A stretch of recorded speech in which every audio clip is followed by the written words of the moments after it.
अपनी जो माताएं हैं, जो बहनें हैं, ये जो बाल खुले करके जो पूजा करती है, कृपया करके बाल को बांध की पूजा करें। सर्वा बाधा विनिर्मुक्तो धन्य धान्य श्रुतान्वित मनुष्यो मत प्रसादीन भविष्यति न संशय। भगवान राम की पूजा कैसे करते हैं मैं आपको बताता हूँ। आपके घर में लड्डू गोपाल जी होंगे, तो लड्डू गोपाल जी को भगवान राम का बाल स्वरूप बनाइए। आप उनको पंचामृत से अभिषेक कीजिए, शुद्ध जल से जल अभिषेक कीजिए, उनको शुद्ध वस्त्र पहनाइए। नमस्कार दोस्तों, जय श्री राधे, वेद माता गायत्री की जय हो। आज हम बात कर रहे हैं नए संवत्सर 2082 जो चैत्र शुक्ल पक्ष प्रतिपदा से प्रारंभ होता है। इसी में नए बसंत ऋतु की आगमन होता है और जैसे हम सभी अपने कुल की परंपरा के अनुसार चैत्र प्रतिपदा को माँ दुर्गा की स्थापना करते हैं। सर्वप्रथम जैसे बीकानेर की परंपरा है, चौका में या मंदिर में सफ़ेद मिट्टी से लेपन करते हैं। लेपन करने के बाद नौ दुर्गा, कोई त्रिशूल का स्वरूप बनाते हैं, कोई माँ का स्वरूप बनाते हैं। जैसे आपने देखा होगा त्रिशूल का रूप बना के आँख नाक बनाते हैं, तो कोई नौ दुर्गा का, नौ त्रिशूल का स्वरूप बनाते हैं और उसकी पूजा करते हैं। प्रातः काल उठने के बाद शुद्ध वस्त्र पहन के मेरे हिसाब से सर्वप्रथम सबसे पहले भगवान सूर्य को अर्घ देना चाहिए। भगवान सूर्य को अर्घ देने के बाद में सफ़ेद मिट्टी का, जैसे मैंने आपको बताया, जैसे सफ़ेद मिट्टी को पानी में भिगो के रखिए, उससे मिट्टी का लेपन कीजिए दीवार के ऊपर और उसके ऊपर नौ दुर्गा की प्रतिमा बनाइए। उसके पास में मिट्टी के जैसे मिलता है अपना पालसिया बोलते हैं मिट्टी का, उसमें बालू मिट्टी डाल के, गेहूँ डाल के ज्वारे बांधते हैं। ये 9 दिन ज्वारे भगवती के साथ एकदम पास में ही रहते हैं और 9 दिन तक माँ भगवती की हम आराधना करते हैं। अब आराधना कैसे करते हैं? कुल परंपरा के अनुसार, जैसे आपकी कुल देवी है, अपनी कुल देवी को ही पूजिए। हर किसी की अपनी अपनी कुल देवी होती है, तो कुल देवी के रूप को उनको आराधना कीजिए। और कुल परंपरा में क्या हुआ है, कैसे हुआ है, आपको अगर नहीं मालूम है तो अपने बुजुर्ग हैं, अपने बड़े हैं, उनसे सलाह लीजिए कि हमें नया साल जो चैत्र प्रतिपदा संवत्सर लगा है, नया साल लगा, उसमें कैसे भगवती की आराधना करना चाहिए, कैसे भगवती की स्थापना करना चाहिए। उसके बाद में मिट्टी का लेपन कर लिया, उसके बाद में दीपक जलाइए भगवती के पास में, घी का मिट्टी से लेपन कीजिए। घर में लापसी बनाइए, हलवा बनाइए, भगवती को उसका भोग लगाइए। और आपका कोई भी इष्ट है या कुल देवता है, जो भी आपको गुरु द्वारा मंत्र मिला है, 9 दिन उस मंत्र की आप साधना कीजिए। 9 दिनों तक शुद्ध भोजन, शुद्ध आहार और शुद्ध व्यवहार का ध्यान रखिए। प्रथम दिन माँ शैलपुत्री का, प्रथमम शैलपुत्री च, द्वितीयम ब्रह्मचारिणी, तृतीयम चंद्र घंटेति, कुष्मांडेति, चतुर्थकम पंचमम स्कंद मातेति, षष्टम कात्यायनी च, सप्तमम काल रात्रिति, महागौरीति, चाष्टमम। ये माँ 9 दुर्गा की स्वरूप है। प्रतिपदा को प्रथमम शैलपुत्री का हम स्वरूप का पूजन करते हैं। और मेरी एक और विनती है जिसमें हम बहुत बड़ी भूल करते हैं। अपनी जो माताएं हैं, जो बहनें हैं, ये जो बाल खुले करके जो पूजा करती है, कृपया करके बाल को बांध की पूजा करें। क्यों? क्योंकि कहते हैं महोदरी मुक्त केसी घोर रूपा महाबला। मतलब आप भगवती लक्ष्मी जी का फोटो देखेंगे, दुर्गा जी की फोटो देखेंगे तो उसमें भगवती के बाल बंधे हुए हैं, लेकिन माँ काली का जब स्वरूप देखेंगे आप तो उसमें बाल खुले हुए मिलेंगे आपको। तो कृपया करके नम्र निवेदन, हाथ जोड़ के निवेदन है कि कोई भी मांगलिक कार्य करे तो उसमें माँ बहनें अपना बाल कोई चोटी बना ले, छोटा रबड़ लगा के, उससे बांध के ही पूजा में बैठे और पूजा करें। उससे क्या होगा, उस समय आपका जो स्वरूप होगा माँ दुर्गा और माँ लक्ष्मी का होगा। खुले बाल के अगर स्वरूप है तो वो आपका महाकाली का स्वरूप होगा। तो हमें तो मांगलिक कार्य करना है और माएँ बहनें माँ काली के रूप में नहीं, माँ गौरी के रूप में ही अच्छी लगती है। तो पूजा में सर्वप्रथम यही नियम है औरतों के लिए कि वो अपने बाल बांध के ही पूजा करें और अपनी कुल परंपरा के अनुसार ही 9 दिन तक माँ भगवती की आराधना करें। अब जिसको जैसी मनोकामना है, मंत्र तो सब एक ही होते हैं, मनोकामना के अनुसार ही मंत्र फल करते हैं। माँ दुर्गा की तो आराधना होती ही है, लेकिन ये 9 दिन बहुत ही पवित्र और इन दिनों में ऊर्जा है बहुत बनती है वातावरण में। तो आपका अगर हनुमान जी का इष्ट है, भैरव जी का इष्ट है, भगवान शिव का इष्ट है, जो भी देवता अगर आपको उसका इष्ट है तो आप उसकी आराधना कीजिए।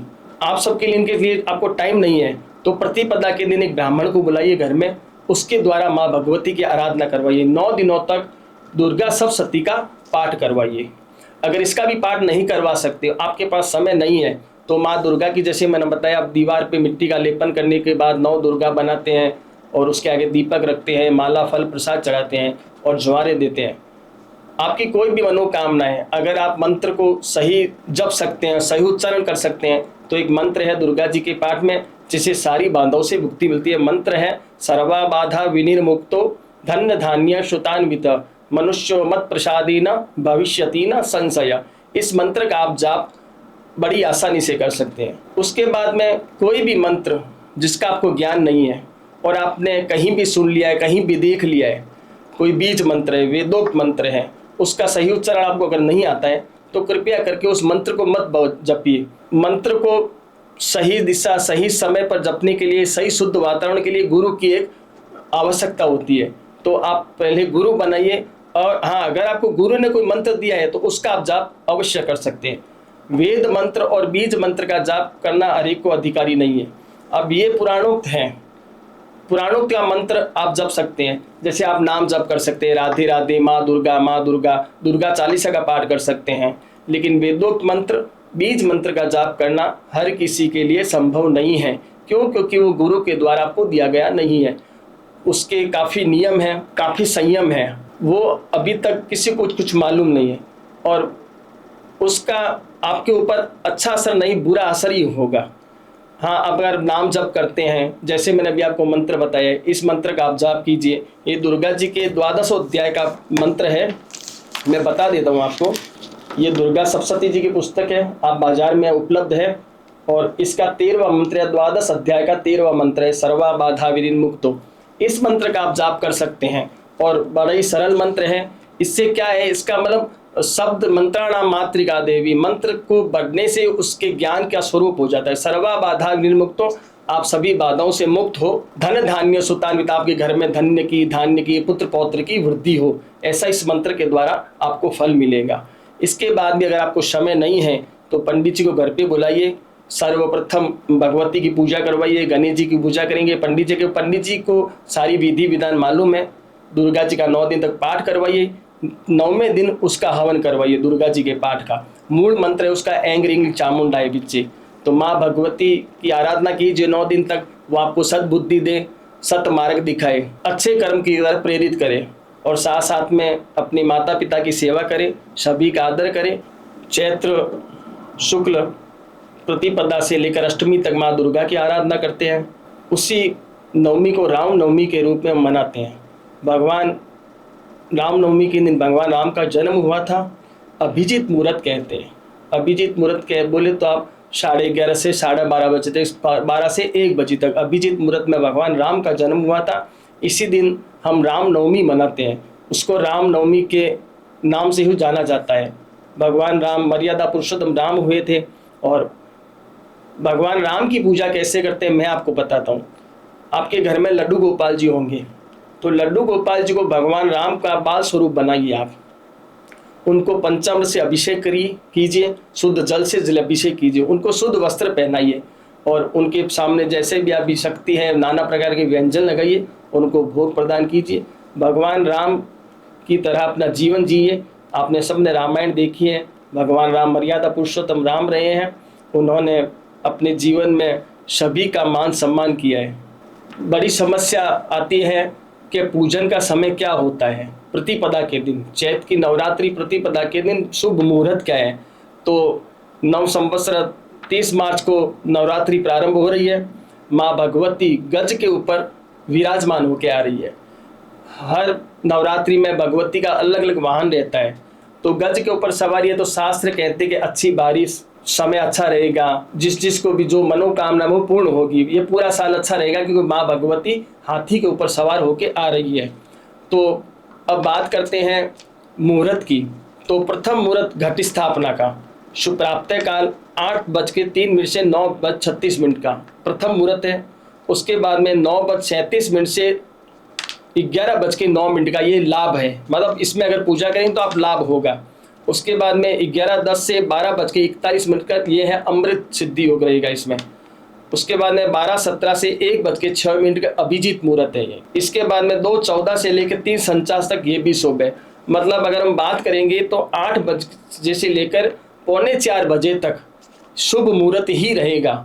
जिस समय आपको समय मिले उस समय माँ भगवती का पूजन कीजिए, उनकी स्थापना कीजिए। 8 बजे से लेकर 3:49 तक घट स्थापना का शुभ मुहूर्त दिन भर रहेगा। अलग अलग मुहूर्तों में अलग अलग बता रखा है कि इस समय पूजन करेंगे तो ये लाभ मिलेगा, इस समय पूजन करेंगे तो अमृत सिद्धि योग रहेगा, इस समय पूजन करेंगे अभिजीत मुहूर्त है, इस समय करेंगे तो शुभ रहेगा। लेकिन मेरी मान्यता यही है कि 8 बजे से लेकर 3:45 बजे तक पूरा दिन ही अच्छा है। आपको जिस समय अच्छा समय मिले, जिस समय आप अपने काम से किसी से भी अगर फ्री हो, उसके बाद में पूजा प्रारंभ कर सकते हैं। अपने यहाँ क्या है, चैत्र की नवरात्रि का क्या है विधान, मतलब शक्ति की आराधना है ये। तो अपने को जीवन चलाने के लिए शरीर में क्या चाहिए, शक्ति चाहिए। शक्ति के बिना सब है शरीर। तो चैत्र की नवरात्रि, नया साल, शक्ति की आराधना। शक्ति की आराधना करने से क्या होगा, आपका पूरा का पूरा साल आप में ऊर्जा रहेगी, आप में एनर्जी रहेगी। माँ दुर्गा आपको शक्ति देगी विपत्तियों से लड़ने के लिए। खुशी में तो सब रहते हैं, आनंद में, लेकिन विपत्ति में हर व्यक्ति डगमगा जाता है। तो भगवती से ऐसी आराधना कीजिए कि हमें विकट परिस्थिति में मनोबल बढ़ाए हमें, और जीवन में संघर्ष में जो जीवन है उसको सुखमय बनाए। ऐसी हमें शक्ति दीजिए, ऐसी ताकत दीजिए।